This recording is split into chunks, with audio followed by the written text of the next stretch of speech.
ప్రజాప్రతినిధిగా ఉన్నప్పుడు పోలీసులతో చాలా సందర్భాల్లో మాట్లాడతామని, అంత మాత్రాన ఫోన్ ట్యాపింగ్తో సంబంధం అంటగడితే ఎలా అని ప్రశ్నించారు నకరేకల్ మాజీ MLA Chirumarthi Lingaiah. Phone tapping చేసేందుకు నేనేమైనా డీజీ అయినా డీఐజీనా అని ప్రశ్నించారు. ప్రజా సమస్యలపై ప్రభుత్వాన్ని ఎండగడుతున్నందుకే తప్పుడు కేసులతో కక్ష సాధిస్తున్నారంటున్న చిరుమర్తి లింగయ్యతో మా ప్రతినిధి రాధిక ఫేస్ టు ఫేస్.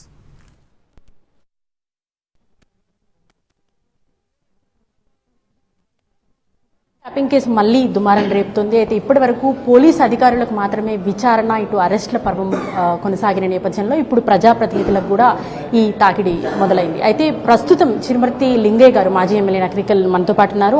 ఎన్నికల సమయంలో ఏం జరిగింది, ఎందుకు రాజకీయ నాయకులకు సంబంధించిన ఫోన్ ట్యాపింగ్ వివరాలని మీరు తెలుసుకున్నారు అనేసి వాళ్ళు చెప్తున్నారు. ఇప్పుడు వివరాలు నేను ఒక ఆఫీసర్ని కాదు, ఒక ప్రజాప్రతినిధిని.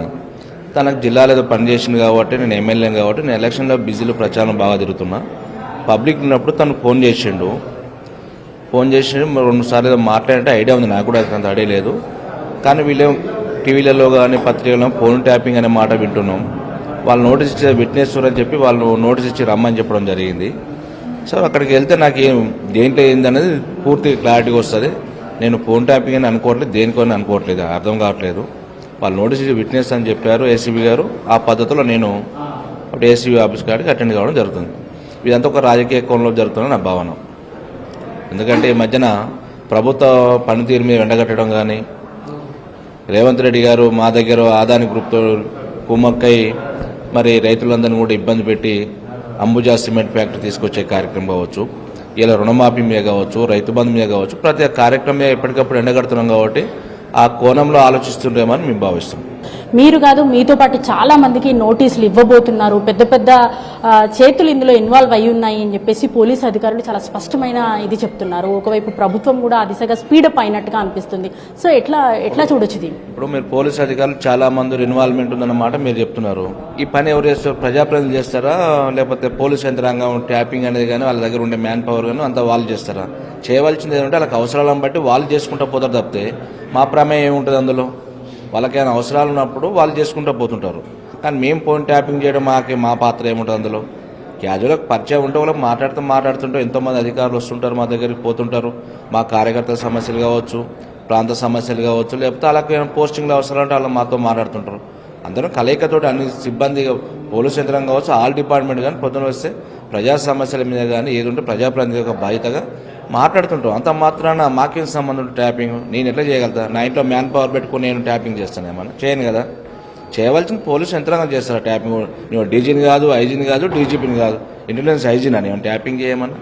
చేయవలసినంత పోలీసు యంత్రం చేస్తారు, వాళ్ళ డ్యూటీ అది. నాకేం సంబంధం ఉంటుంది? మా లీడర్లకు ఏం సంబంధం ఉంటుంది? కాకపోతే రాజకీయ కోణంలో ప్రజలలో పూర్తి స్థాయిలో రేవంత్ రెడ్డి ప్రభుత్వం వ్యతిరేకత వచ్చిన మాట వాస్తవం.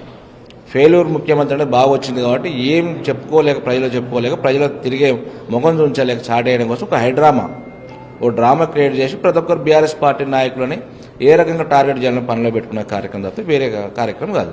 ఎప్పుడు ఎవరి అరెస్టు అవుతుంది అనే ఒక టెన్షన్ వాతావరణం అయితే కొనసాగుతుంది. సో మీరు ఇప్పుడు విచారణకి వెళ్ళబోతున్నారు, వాళ్ళు ఎలాంటి క్వశ్చన్స్ అందించబోతున్నారు, మీరు లీగల్గా ఎట్లాంటి హెల్ప్ తీసుకుంటున్నారు? ఇప్పుడు వాళ్ళు ఎన్ని క్వశ్చన్లు అడిగినా దగ్గర ఒకటే ఆన్సర్ ఉంటుంది. నాకు ఎలాంటి సంబంధం లేదు, సంబంధానికి నేను ఇటు తిప్పి తిప్పినా అటు తిప్పి కొట్టినా ఏం చెప్పినా ఒకటే ఆన్సర్ చెప్తా. నాకుతోటి ఎవరితో సంబంధం లేదు. వాళ్ళు ఏమడుతారో అడిగిన దానికి సమాధానం చెప్పే బాధ్యత నాది. నాకు తెలిసి చెప్తే తెలియకుండా తెలియదని చెప్తా. అంతదా పేరు పొలిటికల్ లీడ్ అనేది వాళ్ళు, నేను ఇంతకుముందు అదే చెప్తున్నా కదా, రాజకీయాలలో వాళ్ళు అనేక రకాల హామీలు ఇచ్చి ప్రజలు మోసం చేసి అధికారంలోకి వచ్చారు. ఇలా చేయలేని పరిస్థితులు ఆయన సొంతం కొడంగల్లో ఏ రకమైన వ్యతిరేకత ఉందని ముఖ్యమంత్రి చూస్తుండ్రు. ఇలా రాష్ట్రంలో ఏ రకమైన వ్యతిరేకత ఉందని ప్రజలు చూస్తారు. ఆ రకమైన వ్యతిరేకత ఉంది కాబట్టి అవి కప్పిపుచ్చుకోవడం కోసం వాళ్ళకి ఆన్సర్ చెప్పలేక, దమ్ము ధైర్యం లేక మా మీద ప్రయోగం చేసి మామూలు ఏదో అరెస్ట్ చేస్తున్నట్ట, ఫోన్ ట్యాపింగ్ అంట, ఇదంట అదంట అని చెప్పి అడావుడే కార్యక్రమం పెట్టుకునే కార్యక్రమం అయిన దానికి ఆదానికి ఒక రాజకీయ కోణంలో ఆలోచిస్తే మంచిది కాదు. ఇప్పటికైనా ప్రజల సమస్యలు ఏదైతే హామీలు ఇచ్చారో వాటి మీద దృష్టి పెట్టండి. మీరు ఆ దృష్టి పెట్టి పనిచేయాలి. కానీ యంత్రాంగం ఉంది కదా అని చెప్పి పదే వికనే గుడ్డగాల్చి ముఖం చేస్తే వాళ్ళు చూసుకుంటూ పోతారన్న పద్ధతిలో ఈ పోలీసు యంత్రాంగం కావచ్చు, ప్రభుత్వం పనితీరు కానీ ఏమాత్రం కూడా బాగలేదు. పద్ధతి మార్చుకుని పని చేసుకుని ప్రజలు హర్షిస్తారు. రైట్, మీరు అన్నట్టు ఒక పొలిటికల్ లీడర్ అక్కడున్న పోలీస్ అధికారులతో రెగ్యులర్గా మాట్లాడొచ్చు, కానీ వాళ్ళ దగ్గర ఎలాంటి ప్రూఫ్లు లేకుండా మీకు నోటీసుల వరకు వస్తుందా? మీరు ఎన్ని కాల్స్ చేసి ఉంటే, అంటే ఆ కాల్ డేటా అంతా కూడా వాళ్ళు తీసుకుని ఉంటే కదా, వాళ్ళు ప్రూఫ్లతో కదా చెప్తుంది. ఏమంటున్నా, ఒక ఆఫీసర్ జిల్లాలో పనిచేసినప్పుడు కావచ్చు, లేకపోతే ప్రాంత సమస్యలు ఆయన తెలుసుకోవడం కోసం నాకు ఫోన్ చేయొచ్చు. చేసినంత మాత్రం ఆ రోజు నేను మాట్లాడినా ఏం చేసిన సంగతి తెలుస్తుంది. ఇప్పుడు నా విచారణ పోతే ఆయన ఏం పడుతో తెలుస్తుంది. ఫోన్ ట్యాపింగ్ ఇష్యూలో తనకు ఎలాంటి సంబంధం లేకపోయినా కూడా కేవలం రాజకీయ కుట్రకోణంతోనే ఇలాంటి నోటీసులు ఇవ్వడం జరుగుతుంది. కానీ తాను ఈ విచారణకు హాజరయ్యి తాను ఎలాంటి తప్పు చేయలేదు అని ప్రూఫ్ చేసుకుంటాను అని చెప్పేసి చిరుమర్తి లింగయ్య చెప్తున్నారు. Camera person Nagaraju, Radhika NTV, Hyderabad.